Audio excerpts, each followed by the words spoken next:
Vítajte pri počúvaní a sledovaní nášho podcastu Pracujem s deťmi, v ktorom sa venujeme ceste Evanjelia do sveta, ktorý robíme na základe našich knížiek Ako šlo Evanjelium do sveta. Tieto knižky sa venujú celej knihe skutkov, ktoré si prechádzame aj pomocou týchto našich epizód, nášho podcastu. A dnes sa budeme venovať teda 4. lekcii z našej knižky, ktorá je taká nezvyčajná a je to jeden z tých príbehov, ktoré si myslíme, že ste deti asi nikdy neučili. Lebo jedná sa teda o Petrovú kázeň na letnice a keď sa povie letnice, tak väčšinou túto lekciu preberáme naraz, že je to udalosť letníc, zoslanie ducha a prvá cirkev narastie zrazu o 3000 ľudí a zoberieme to tak šupom naraz a na začiatku aj teda my sme mali v pláne tak toto urobiť. No, ale ak ste počúvali minulú epizódu, tak ste zistili, že letnice majú za sebou naozaj veľký biblický kontext a keďže sme nič z neho nechceli vynechať, tak už nezostalo miesto na to, čo sa stalo potom, ako Duch Svätý zostúpil na učeníkov a ktorí potom vyšli do mesta tam, ako ich Duch viedol a hovorili k ľuďom v Jeruzaleme v jazykoch, ktorým oni rozumeli. A teda špeciálne máme v 2. kapitole skutkov zaznamenanú celú Petrovú prvú kázeň.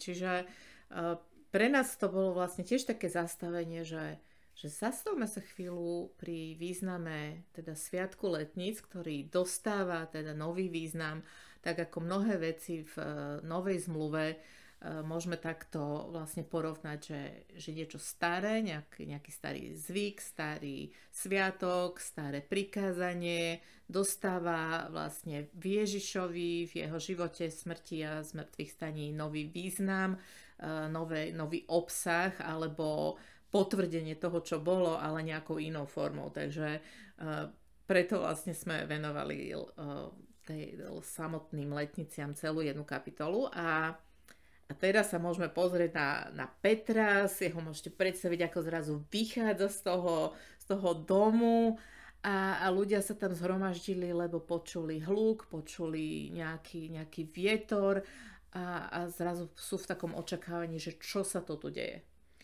No a už sme spomenuli tiež v predchádzajúcich epizódach, že v skutkoch je zaznamenaných množstvo kázní a toto je teda prvá z nich a my sme presvedčené, že aj tieto kázne sa dajú učiť deti, lebo sú zapísané v skutkoch. Lukáš nám ich zapísal tak, ako zneli tomu zástupu, pretože chcel, aby sme vedeli, čo bola tá prvá správa, ktorá vlastne znela a na základe ktorej sa obratilo také veľké množstvo ľudí a na základe ktorej vlastne nastal ten prvý krok k budovaniu cirkvi. Mm-hmm. No ale aby sme sa úplne nebáli, tak je super, že tu teda ten protagonista je Peter a teda ako môžeme jeho príbeh deťom priblížiť, ako deti poznajú Petra. No, toto je dobrý taký štartovací bod, že ako začať s touto kázňou, že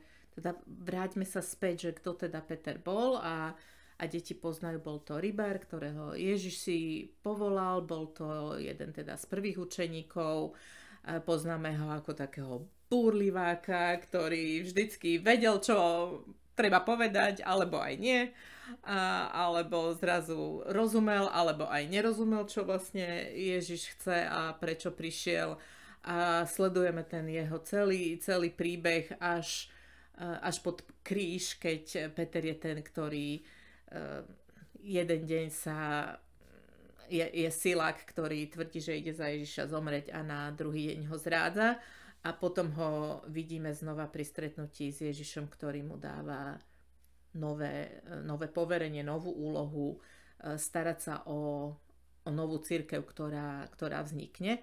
Čiže to je to jeho povolanie byť pastierom a pásť ovce, ale teda tie ovce tam ešte nie sú. Je tam tých pár učeníkov, ale teda čo ďalej. Čiže toto vieme o Petrovi. No ale teda ten veľký kontext nám ukazuje, alebo deťom môže ukazovať to, aký efekt mal Duch Svätý, ktorý zostúpil na učeníkov, pretože v tom príbehu letníc sme si hovorili, že Božia prítomnosť v osobe Ducha Svätého zostúpila na každého z tých prítomných a vidíme Petra v evanjeliu, ako veľmi chcel sa za Ježiša postaviť, za Ježiša aj život položiť, ale potom to vlastne vo vlastnej sile nedáva. Nezvládol, ale prvý, ktorý vlastne verejne vystúpi o pár týždňov neskôr, už naplnený Duchom Svätým a premenený tou mocou a plný tej úlohy, ktorú dostal od Ježiša, aby bol svedkom toho, čo videl, zrazu vychádza do ulic, kde sú rovnakí ľudia, akí tam boli, Peter. Áno, je to. akí tam boli pred 5 týždňami, keď na Veľkú noc vlastne zajali a ukrižovali Ježiša. Uvidíme neskôr, že tí istí veľkňazi budú vypočúvať Petra a už Peter sa nebojí. Áno, že už nehovorí, že tohoto nepoznám. Ale... Ani som ho nevidel, ale otvorene, odvážne a úplne neuveriteľne hovorí. A to je pre mňa asi ten najväčší kontrast, že Peter, rybár, o ktorom by ľudia mohli povedať, čo nám tu ten rybár môže hovoriť, tak ako o Ježišovi hovorili, čo tu ten syn tesára nám môže hovoriť. A zrazu Peter hovorí také veci, že odkiaľ to vedel? No, takže môžeme sa teda dostať k tomu, čo naozaj tým ľuďom v Jeruzaleme vysvetľoval. Dôležité je, že teda hovoril k Židom v Jeruzaleme. Prvá zastávka evanjelia na ceste do sveta bola práve v Jeruzaleme, aby tam zaznelo to evanjelium, aj keď teda tým, že to bol sviatok letníc, tak prišli do Jeruzalema Židia z rôznych iných kútov sveta. Čiže ako keby ten svet prichádza do Jeruzalema najprv, ale sú to predovšetkým teda Židia, ktorí majú vedomosť o zákone, o proroctvách, čiže on používa slova, ktorým títo ľudia rozumeli. No a čo je teda tá jeho hlavná pointa? Čo chce tým ľuďom povedať? Najprv vlastne teda prekvapivo cituje proroka Joela, čo je teda nezvyčajné, keď budeme preberať ďalšie tie kázni zo skutkov, tak každá tá kázeň je akoby postavená iným spôsobom, iným začína, iné zdôrazňuje a tak ako Ježiš, keď na ceste do Emaus hovorí, tak je tam napísané, že začal vysvetľovať od Mojžiša a prorokov a zrazu Peter, od ktorého by sme teda nečakali, si myslím, že zrazu začne a cituje proroka Joela, čo je taký akože veľmi zvláštny prorok, si možno myslím. máš akože slabú predstavu o tom, čo všetko sa stihli naučiť od Ježiša za tie 3 roky. To je, áno, to nám vlastne ukazuje, že čomu vlastne Ježiš ich učil, čo im vysvetľoval, že zjavne teda s nimi strávil tie 3 roky v hlbokých rozhovoroch a vyučovaní a že nie všetko máme v evanjeliách zapísané. Čiže my síce vieme podobenstva, vyučovanie, ktoré mal kázeň na vrchu, ale nevieme, akým spôsobom im vysvetľoval, že ako sa proroctvá naplnili v ňom, alebo že čo vlastne tie proroctvá skutočne hovoria. Takže Peter asi bol dobrý poslucháč, dá sa. Myslím si, že je to výzva aj pre nás, nebať sa toho starého zákona, lebo na ňom je postavené porozumenie toho, čo Ježiš naplnil. A čím menej toho máme, tak tým menej sa radujeme z toho, že čo všetko Ježiš naplnil. Tak čo je to proroctvo z Joela, ktoré sa práve naplnilo v deň letníc? Tak v Joelovi vlastne sa hovorí o vyliati ducha, o prorokovaní, že budú dcéry, deti, všetci prorokovať, muži, starí, mladí, že zrazu dáva akoby na jednu úroveň celú tú spoločnosť, nezávisle od toho, že kým, kto je, aký má vek, alebo akého je pohlavia, a zrazu všetci naplnení duchom svedčia o jednej jedinej veci, že teda Boh prišiel na zem a on naplnil všetko, čo zaslúbil. On prichádza vykúpiť svoj ľud. Takže je to také... Toto je veľmi radikálne proroctvo od Joela, keďže v starom zákone vyliatie ducha bolo rezervované len pre veľmi špeciálnych pomazaných ľudí, teda ktorými boli buď proroci alebo králi, teda tí, ktorí boli tými prostredníkmi medzi Bohom a ľudom, čiže kráľ reprezentoval Božiu vládu a prorok reprezentoval Božie slovo pre ten národ a títo ľudia jediní dostávali také pomazanie. A hovorenie vlastne, hovoriť v duchu alebo hovoriť Božie slovo. Mať výsadu viesť ten národ. Takže ten národ sa musel spoliehať na to, že títo konkrétni ľudia vo vedení boli ľudia podľa Božieho srdca, ktorých budú viesť Božím smerom. A inak oni sami ešte samozrejme prostredníctvom chrámu mali prístup k Bohu a to bolo všetko. A toto proroctvo, že všetci budú mať toho ducha, všetci budú mať prístup priamo k Bohu, všetci budú môcť rozumieť Božiemu slovu, všetci aj ho budú ďalej môcť akoby rozprávať, áno, a reprezentovať Boha iným, presne tak. Je obrovská vec a videli sme, že sa to skutočne stalo. Tí ľudia, učeníci v tej hornej miestnosti sa dočkali naplnenia tohto proroctva a sú svedkami všetkým tým ľuďom zhromaždeným v Jeruzaleme, že proroctvo takejto radikálnej miery sa práve naplnilo pred vašimi očami.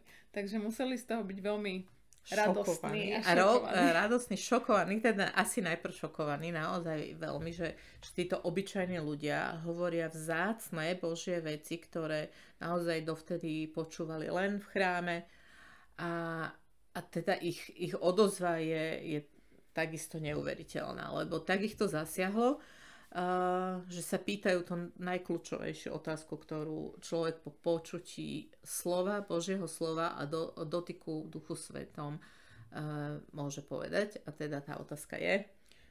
Čo máme robiť? Čo máme robiť? A tá odpoveď je vlastne tiež jednoznačná. Robte pokánie.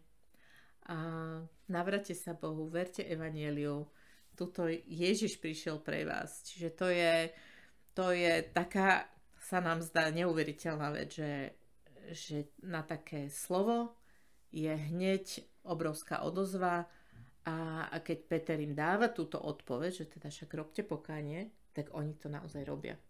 Že to pre nich není, že poďme ešte si vypočuť ešte niečo a ešte sa vrátime. Ale nie, oni prichádzajú a v ten deň pribudlo do cirkvi, teda prvej cirkvi 3000 ľudí, čo ako megazbor. No, to obrovské prebudenie nastalo a pre učenie tejto lekcie je dôležité práve uvedomiť si ten kontext toho, že kým Ježiš nezomrel a nevstal z mŕtvych a neotvoril tú cestu priamo pred Boží trón, vďaka čomu mohol byť duch vyliatý, ľudia boli veľmi obmedzení v tom kontakte s Bohom. Akým spôsobom mohli prichádzať k Pánu A toto Bohu. si podľa mňa deti v našich besiedkách, rodinách neuvedomujú, lebo ich pozývame k tomu, že Pán Boh nás počuje všade, môžeme sa modliť, môžeme otvárať Jeho slovo, môžeme si čítať doma z Biblie, môžeme na besiedke nás učia ľudia trošku starší od nás a my to berieme od nich ako Božie slovo. A toto všetko je niečo, čo nebolo normálne pre židovský národ v starom zákone. Pre nás to není také prekvapivé. A to je možno dobre tak znova zdôrazňovať, že toto je nový začiatok niečoho a že to je nový Izrael, ktorý vzniká, že to nie je už ten Izrael, ktorý má prístup k Bohu len cez chrám, len cez kňaza, len cez obete, ale každý, kto tam prišiel, získava vlastne prístup priamo k Pánu Bohu cez Ducha Svätého, ktorý je tam prítomný. a chceme si skutočne toto privilegium znovu uvedomiť s deťmi, pripomenúť im, že toto bol začiatok a my žijeme stále ten istý príbeh. Sme v tom istom národe, ako títo prvých 3000 ľudí prišlo v tento jeden špeciálny deň a my znovu a znovu počujeme tú istú správu o tom, čo Ježiš pre nás urobil a tú istú výzvu činiť pokánie a uveriť tomu, že on zomrel aj za nás a že vďaka nemu máme prístup priamo pred Boží trón.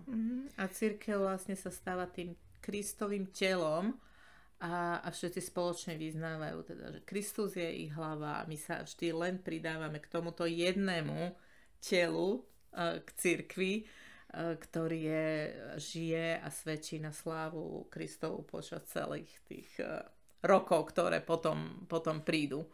Tak a to je vlastne tá ďalšia cesta v skutkoch, že ako toto evanjelium išlo ďalej, aj cez týchto ľudí, ktorí vlastne počas letníc počuli túto správu, išli potom domov, lebo boli vlastne na tých veľkých sviatkoch v Jeruzaleme, čiže už oni niesli domov nejakú túto správu. Čiže to je taký počiatok toho roztrúsenia, toho rozšírenia do tých diaspor židovských, ktoré boli. A o tom teda budeme ďalej, že nebolo to vždy také jednoduché, a nebolo to tento bez problémov. Počiatočný úspech je krásny prvý krok, ale dozvieme sa potom, hneď nasleduje nejaká opozícia, ale môžeme zostať v tomto víťazstve toho prvého dňa, kedy áno, a v tom náčení a v tom úžase. Myslím si, že to je taký akoby pocit, ktorý môžeme z toho si odniesť, že ten úžas, že máme prístup priamy a môžeme aj tú odozvu na tú správu mať ako takú okamžitú. Nemusíme váhať, že čo mám robiť, tak? Robte pokánie. A máš teda pre nás nejaký tip, čo si vyskúšala pri učení tejto lekcie, čo deti zaujalo? Je dobre teda ísť na túto lekciu cez tie udalosti Petrovho života, že to je dobré zopakovať, možno aj vizuálne, cez čo všetko Peter prišiel, či to je zamestnanie rybára, potom nasleduje, potom zažije premenenie na vrchu. Všetky tieto úžasné udalosti, ktorým Peter akoby rastie za tou cestou za Ježišom, ale potom vlastne končíme teda s rodom novej cirkvi a tak sme si vyrábali taký akoby nový Izrael alebo novú cirkev a tak vizuálne je to vlastne takáto obálka. Klasická obálka, čo má taký špic ešte na otváranie. Lebo keď ju nalepíme takýmto spôsobom, že vytvára akoby kostol a do nej sme vložili takéto drevené paličky a nakreslili sme tváre vlastne členov našej rodiny alebo našej besiedky, nášho klubu, nášho zboru. A že do tejto obálky vlastne sa zmestí vždycky viac a viac nových ľudí a postupne na tejto strane máme akože nakreslenú zemegulu, že tí ľudia, ktorí počuli evanjelium, sa rozšírili postupne po celej zemeguli, všetkých kontinentoch a to si vlastne tu je zrod toho, ako táto správa sa rozšírila ďalej a že môžeme dnes vedieť, že naozaj na každom kontinente už dnes ľudia evanjelium počuli a vznikajú stále nové a nové zbory, ktorí sú súčasťou tela Kristovho. A ak náhodou ste zbor, ktorý má nejaký kontakt s nejakými misionármi alebo sa modlíte za nejaké iné krajiny, tak toto je skvelá príležitosť deťom to pripomenúť možno, alebo ak aj nie, tak môžete vy sami si nájsť nejaký zbor, nejaký príbeh, nejaké deti, možno na inom kontinente, za ktoré sa budete modliť a za ktoré budete ďakovať, že aj oni počujú rovnakú správu ako my, sú zachránení rovnakým evanjeliom a sú súčasťou tej istej rodiny. A že môžu to počuť aj vo vlastnom jazyku, to je vlastne ďalšia vec, že aj dnes ešte stále sa prekladá Biblia do ďalších nových a nových jazykov a že že táto správa sa šíri cez všetky národy, jazyky a kontinenty stále ďalej. Takže to je skvelá správa, z ktorej sa môžeme aj dnes tešiť. Veríme, že aj vás a vaše deti znovu nadchne a naplní radosťou to, čo Ježiš dosiahol a to, čo... A že sa nám možno to všedné chodenie do kostola alebo učenie sa niečoho na náboženstve znovu bude zdať ako niečo vzácne a výnimočné, že máme túto výsadu. Takže to vám želáme a tešíme sa na stretnutie na budúce. Takže dnes bola s vami Natália. Ale tešíme sa na vás opäť o týždeň. Ahojte. Ahojte. Tento podcast je sponzorovaný občianskym združením Scripture Union Slovakia a vyrobený pre potreby platformy Pracujem s deťmi. Ak sa vám tento podcast páči, budeme radi, keď o ňom dáte vedieť ďalším. Ak chcete sledovať prácu platformy Pracujem s deťmi, nájdete nás na všetkých sociálnych sieťach, aj na YouTube.